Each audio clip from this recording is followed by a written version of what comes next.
नमस्कार, स्वागत है आप सभी का न्यूज वन इंडिया में और मैं हूं आपके साथ शावनी पटनायक। बुलेटिन की शुरुआत करेंगे जहां हर तरफ सैलाब ही सैलाब है। आपको बता दें कि लगातार बारिश हो रही है। अब बारिश के लिए लोग परेशान हैं। बड़ी खबर आपको बता दें, यूपी में बारिश से 8 लोगों की मौत हुई है। अवध के जिलों में हुआ सबसे ज्यादा नुकसान। सुल्तानपुर में 10 मकान ढहे, सड़कें कट गई। सीतापुर में 300 से अधिक गांव में बिजली व्यवस्था प्रभावित हुई है। यूपी के 30 जिलों में भारी बारिश का अलर्ट जारी किया गया है। तराई क्षेत्र में रेड अलर्ट मौसम विभाग ने जारी की है चेतावनी। ये बड़ी खबर आपको बता रहे हैं, जहां यूपी के 30 जिलों में भारी बारिश का अलर्ट जारी किया गया है और इसके साथ ही चेतावनी जारी की गई है। लगातार बारिश से उत्तर प्रदेश के कई जिलों में लोगों को काफी ज्यादा परेशानी हुई है। तराई क्षेत्र में रेड अलर्ट जारी किया गया है और वहीं इस बार बारिश में उत्तर प्रदेश में 8 लोगों की जान चली गई। अवध के जिलों में सबसे ज्यादा नुकसान हुआ है लोगों को और इसके साथ ही सड़कें जलमग्न हो गए। सुल्तानपुर में 10 मकान ढहे हैं, सड़कें कट गई और इसके साथ ही सीतापुर में 300 से अधिक गांव में बिजली व्यवस्था प्रभावित हुई है। ये बड़ी खबर आपको बता रहे हैं, जहां लोगों को काफी ज्यादा परेशानियों का सामना करना पड़ रहा है और वहीं उत्तर प्रदेश के करीब 30 जिलों में भारी बारिश का अलर्ट जारी कर दिया गया है। तराई क्षेत्र में रेड अलर्ट, मौसम विभाग ने चेतावनी भी जारी कर दी है। लोगों से अपील की गई है, बहुत ज्यादा जरूरी ना हो तो घरों से बाहर ना निकले। तो यूपी में बारिश से लोगों की मौतें हो रही है, करीब 8 लोगों की जान चली गई। अवध के जिलों में सबसे ज्यादा नुकसान हुआ है और वहीं सुल्तानपुर की बात करें, सुल्तानपुर में 10 मकान ढहे, सड़कें कट गई है, जिससे लोगों को काफी ज्यादा परेशानी हो रही है। सीतापुर में 300 से अधिक गांव में बिजली व्यवस्था भी प्रभावित हो रही है।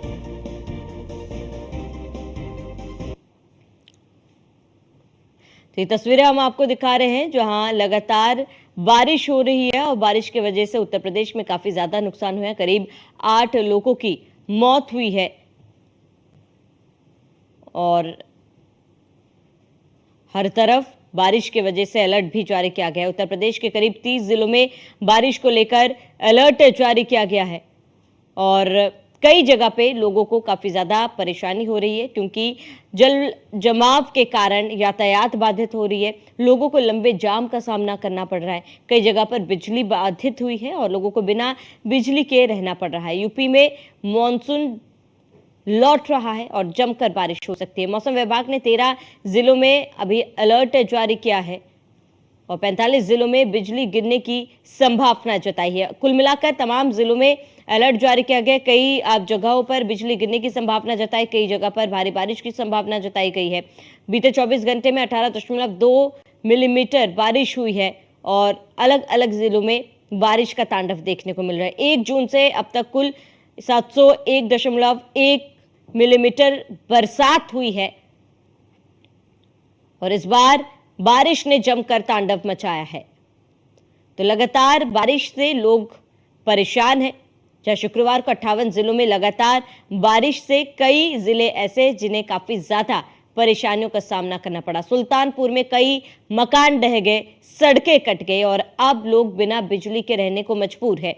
अयोध्या में 24 घंटे में रुक रुक कर बारिश हो रही है। यूपी में लौटता मानसून जमकर बरस रहा है, जहां लोगों को काफी ज्यादा परेशानी हो रही है। मौसम विभाग ने 13 जिलों में अलर्ट जारी किया है और इसके साथ ही 45 जिलों में बिजली गिरने की भी संभावना जताई गई है। तो प्रदेश में अगले 3 दिन तक ऐसा ही मौसम बना रहेगा और ऐसे ही बारिश होगी, जिसको लेकर अलर्ट जारी किया गया है और लगातार बारिश होने से लोगों को काफी ज्यादा परेशानियों का सामना करना पड़ रहा है। जहां एक और लगातार बारिश से जलजमाव की स्थिति है और जलजमाव के कारण लोग काफी ज्यादा प्रभावित हो रहे हैं, लोगों की दिनचर्या प्रभावित हो रही है। ऐसे में कई जगह पर जलजमाव के कारण यातायात बाधित हो रही है, लोगों को घंटों जाम का सामना करना पड़ रहा है। कई ग्रामीण क्षेत्र ऐसे जहां पर बिजली की आपूर्ति नहीं हो पाई है, बिना बिजली के लोगों को रहना पड़ रहा है। कई जगह पर सड़कें अवरुद्ध हो गई है और सड़कें कटी हुई है, जिससे लोगों को काफी ज्यादा परेशानियों का सामना करना पड़ रहा है।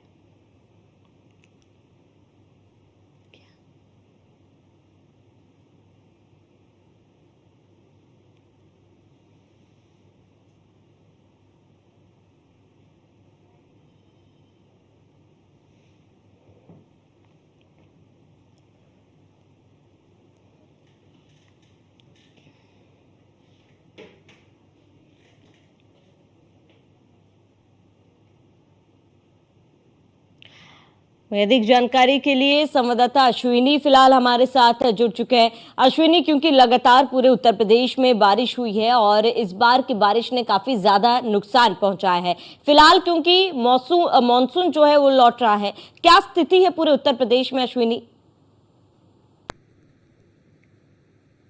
बिल्कुल बात करें तो उत्तर प्रदेश में भारी बारिश पिछले 2 दिन से जारी है। तमाम जिलों को लेकर के हाई अलर्ट दिया गया है। कई जिलों को लेकर के रेड अलर्ट दिया गया तो कई जिलों को येलो अलर्ट दिया गया। राजधानी लखनऊ की बात करें तो राजधानी लखनऊ को भी येलो अलर्ट रखा गया है। और अगले 48 घंटे में बारिश और ज्यादा होने के आसार हैं। कई जिलों में लगातार बारिश से कई मौतें हुई हैं। अगर बात करें उत्तर प्रदेश में पिछले 48 घंटे में जो है मौतें वो 8 मौतें हुई हैं। इसके अलावा बात करें तो बड़ी संख्या में लोग प्रभावित हो रहे हैं।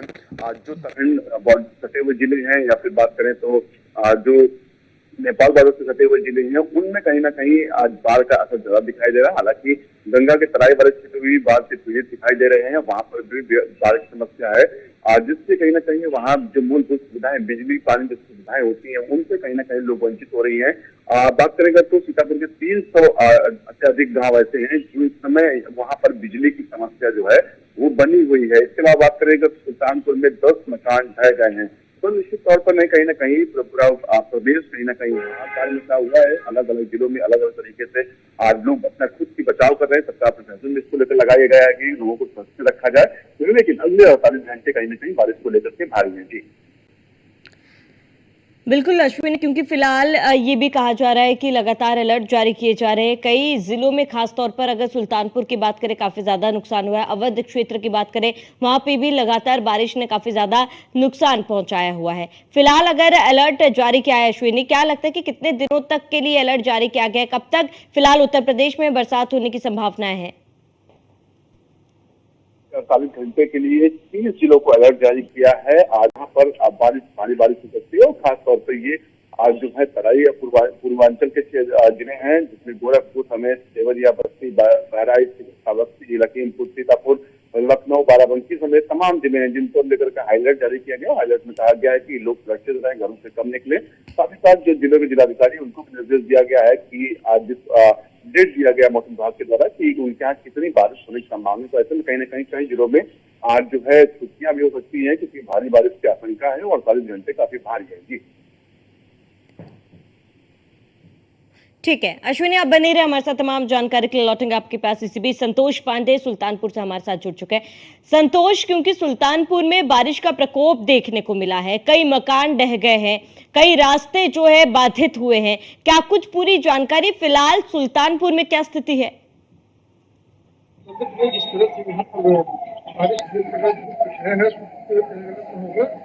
बारिश ने पूरी तरह से सुल्तान को जलमग्न कर दिया है और अपने रूप आ गई है। वो यहाँ पर अगर बात करते हैं मकान की, कई मकान टूटे हैं, यहाँ पर कट गए हैं और गाँव गाँव जो है जलमग्न हो चुके हैं पूरी तरह से। पानी ने अपने रौद्र रूप को दिखा दिया है और ये बता दिया है कि हमारी समुचित व्यवस्था अगर नहीं की गई तो हम रौद्र दिखा देंगे और इसी तरह से परेशानी पानी से लोग परेशानी का सामना न पड़ सकता है।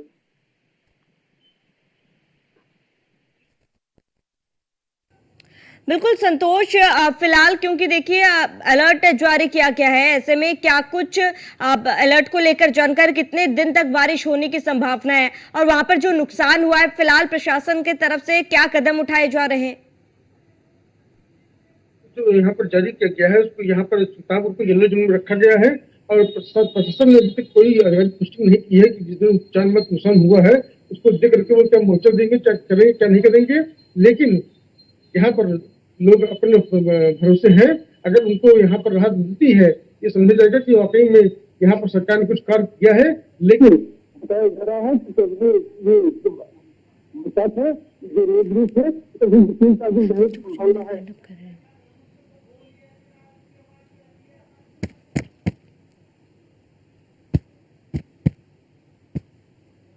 ऊपर बोलो, मैं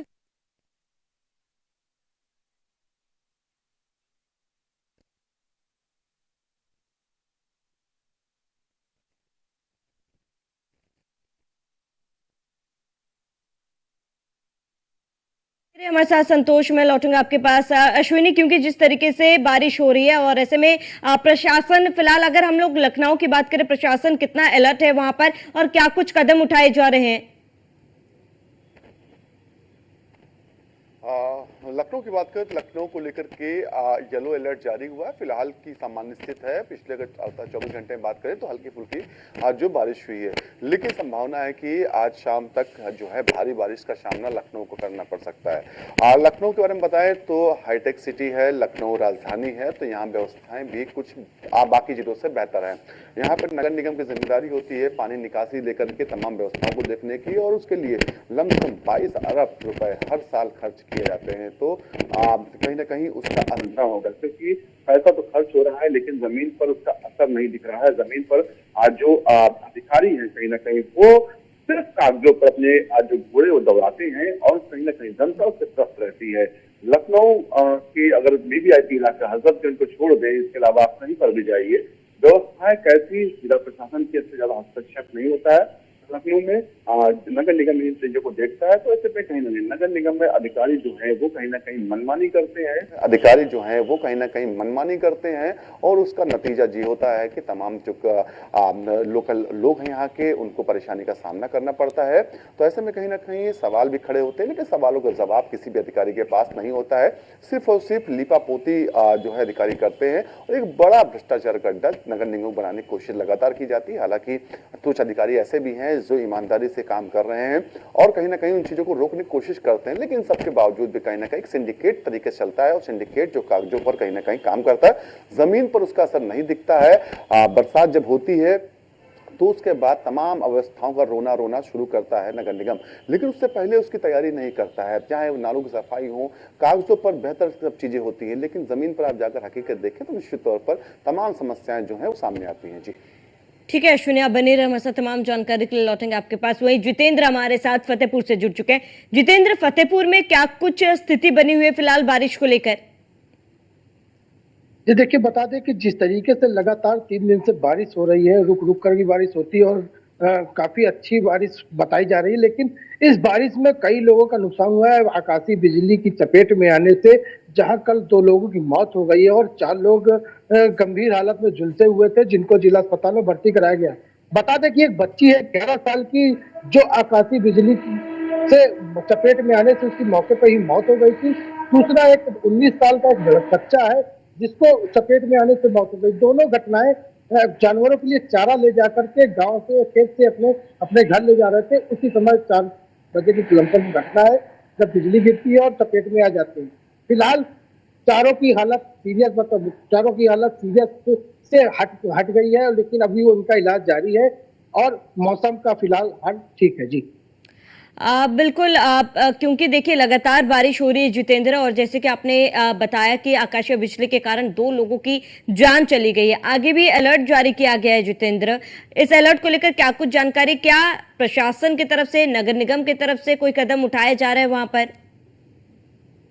जी, बता दें कि जिस तरीके से प्रशासन की तरफ से जो चेतावनी आई थी, उस चेतावनी को गांव के लोगों को सूचना भी पहुंचाई जा रही है कि जब बारिश हो या बिजली कड़के तो आप घरों से बाहर ना निकलें और घर में ही रहें। जानवरों के लिए चारा की व्यवस्थाएं जो भी है उसको पहले या कर ले या फिर कुछ देर रुक करके कर ले।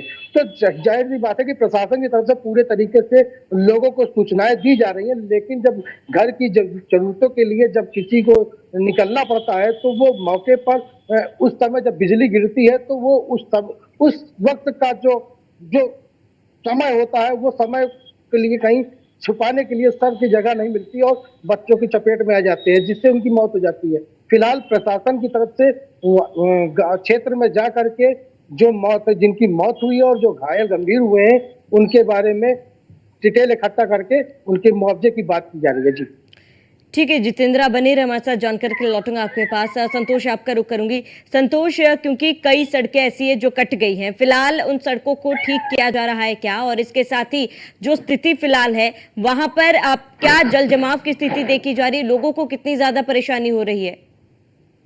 देखो, जिस तरह से यहाँ पर जल भराव स्थिति है और जिस तरह से रोड कट चुके हैं, यहाँ पर अभी प्रशासन द्वारा कोई भी कार्य नहीं किया जा रहा है। सिर्फ और सिर्फ स्कूलों में छुट्टी कर दी गई है और ये बताया गया है कि सब लोग अपने घरों में रहें और बाहर निकलें। लेकिन अगर देखा जाए तो जो लोग इस परेशानी में जूझ रहे हैं वो वाकई में परेशान है। अगर बात करते हैं जिला अस्पताल की, टीबी क्लिनिक की, तो वहाँ पानी का बहाव इस तरह से है, पानी वहाँ पर कमर तक भर चुका है और लोगों को एक वार्ड से दूसरे वार्ड में जाने के लिए पानी में गुजर जाना पड़ रहा है। इसके लिए प्रशासन के पास कोई व्यवस्था नहीं है, व्यवस्था कर सके और प्रकृति रूप से संचालित कर सके। देखिए कहना गलत होगा कि जिस तरह सुल्तानपुर में बारिश ने रौद्र रूप अपना रखा है, उसको देखते हुए अभी 2-4 दिन और रौद्र रूप रहने की संभावना है, लेकिन प्रशासन द्वारा पूरी तरह से स्थिरता बदली जा रही है।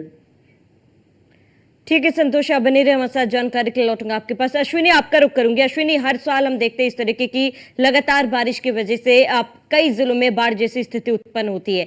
प्राकृतिक आपदा, इस पर किसी का भी बस नहीं चलता है, लेकिन हम लोग को पहले से ही कदम उठाना चाहिए। चाहे प्रशासन की बात करें, प्रशासन अलर्ट तो जारी कर देता है, लेकिन आप कई जगहों पर हमने देखा है कि स्थिति काफी ज्यादा खराब हो जाती है। जो पहले से अगर कदम उठाए जाते हैं तो उतनी खराब नहीं होती है। आपको लगता है कि कहीं ना कहीं प्रशासनिक चूक के कारण भी इस तरीके की परिस्थिति होती है जिसकी वजह से लोगों को परेशानी हो?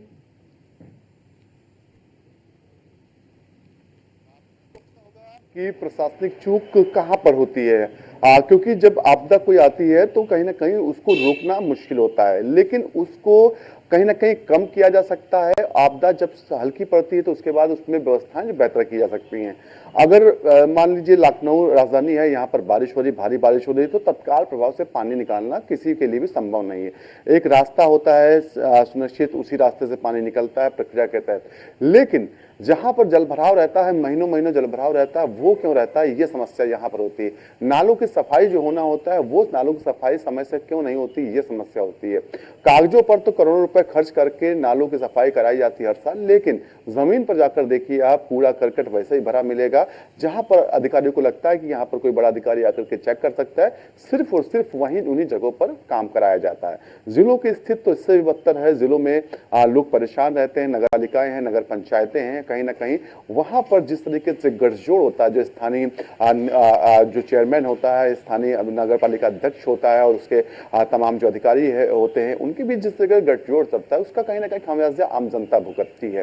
तो ऐसे में कहीं ना कहीं ये थोड़ा सा इसका असर भी दिखता है। अधिकारी चाहें अगर तो इस व्यवस्थाओं को बेहतर कर सकते हैं, वो चाहें अगर तो लामबंद होकर काम करें तो निश्चित तौर पर करने कहीं परिणाम बेहतर आएंगे। और ऐसा नहीं है, तमाम अधिकारी ऐसे हैं जिन्होंने परिणाम को सुखद किया है, बदलाव किया है।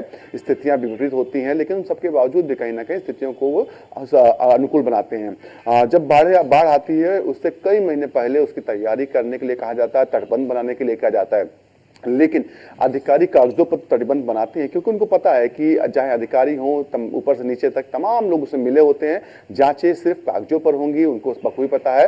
और एक बार बाढ़ आएगी, जो तटबंध होता है वो दिखा दिया जाता है कि बाकायदा ये बह गया है और खत्म होगा। ऐसे में जांच भी नहीं हो पाती। तो सोचिए आप किस तरीके से पूरा सिंडिकेट चल रहा है, किस तरीके से कहीं ना कहीं सरकार की जो खासतौर पर मंशा है उसके विपरीत काम हो रहा है, जनता त्रस्त होती है। लेकिन कागजों पर जो है वो सब बेहतर दिखाया जाता है, उस कागजी आंकड़े ही कहीं ना कहीं ऊपर के जो बड़े अधिकारी हैं या फिर जो मुख्यमंत्री खुद हैं उनके सामने पेश किए जाते हैं, जिसमें कहीं ना कहीं संशय की स्थिति नहीं बन पाती। जब भी मुख्यमंत्री या फिर कोई बड़ा अफसर जाकर के फील्ड पर देखता है, स्थितियां भापता है, उसके बाद कहीं ना कहीं कार्रवाइयां भी होती हैं। आज सरकार बखूबी चाह रही है कि उत्तर प्रदेश के अंदर जो व्यवस्था है उनमें बेहतर हो, जो अधिकारी हैं वो सरकार के साथ कंधा से कंधा मिला करके चले। लेकिन इन सब के बावजूद भी अधिकारी अपनी मनमानी करते हैं। अधिकारी वो नहीं करते जो करना चाहिए, उसको छोड़ के सब करते हैं। तो ऐसे में कहीं ना कहीं जब आपदा आती है तो उसका सीधा नुकसान, सीधा प्रभाव जो पड़ता है वो आम लोगों को पड़ता है। और उसके बाद अगर कोई प्रभावित होता है तो सरकार प्रभावित होती है, क्योंकि उसके साख पर दाव लगता है, धब्बा लगता है। विपक्षी पार्टियां उस पर सवाल खड़े करती हैं। व्यवस्थाओं का जो तमाम रोना जो होता है वो विपक्षी पार्टियां भी रोती हैं कि किस तरीके से व्यवस्थाएं की गई। और कहीं ना कहीं सरकार के पास आंकड़े तो होते हैं, क्योंकि वो अधिकारी जो आंकड़े पहुंचाते हैं वो उनके देने के लिए होते हैं, लेकिन जमीन पर जो स्थिति होती है कहीं ना कहीं उससे जो वाकिफ ऊपर के अधिकारी और जो मंत्री होते हैं वो नहीं होते। तो ऐसे में कहीं ना कहीं जिले के अधिकारी अगर मन बना लें तो निश्चित तौर पर कहीं ना कहीं आपदा को रोका तो नहीं जा सकता है, लेकिन उसका प्रभाव जो है वो कम किया जा सकता है, लोगों को प्रभावित होने से बचाया जा सकता है। और कहीं ना कहीं जिस तरीके से पिछले 48 घंटे में अलग अलग जिलों में बारिश हो रही है, वहां पर मौतें भी हो रही हैं, मकान गिर रहे हैं, लोग कहीं ना कहीं हैरान परेशान हैं। राजधानी लखनऊ की बात करें तो हर साल बरसात से पहले सैकड़ों की संख्या में जो है बिल्डिंग्स जो पुरानी बिल्डिंगें हैं, जो जर्जर इमारतें, वो चिन्हित होती हैं और कहा जाता है कि ये इस बार गिराई जाएंगी, इनको गिराया जाएगा। लेकिन लंबी प्रक्रिया होने के चलते एलडीए, नगर निगम बीच में जो है जो कागजी कार्रवाई वो फंसी रहती है और वो हर साल बरसात निकल जाती है, वो बिल्डिंग नहीं गिरती। और इससे पहले इन्हीं बिल्डिंगों के गिरने से हादसे भी हो चुके हैं, ऐसी बिल्डिंग गिरी थी। तो ऐसे में समझिए कहीं ना कहीं सिर्फ और सिर्फ जो है गुमराह करने का पूरा खेल जो है अधिकारी खेल रहे हैं और उसकी गुमराह का जो करने का शिकार सरकार भी हो रही है और जनता भी हो रही है। जी ठीक है अश्विनी, जानकारी के लिए बहुत बहुत शुक्रिया। संतोष, जुड़ने के लिए बहुत बहुत शुक्रिया। जितेंद्र, आपका भी जुड़ने के लिए बहुत बहुत शुक्रिया।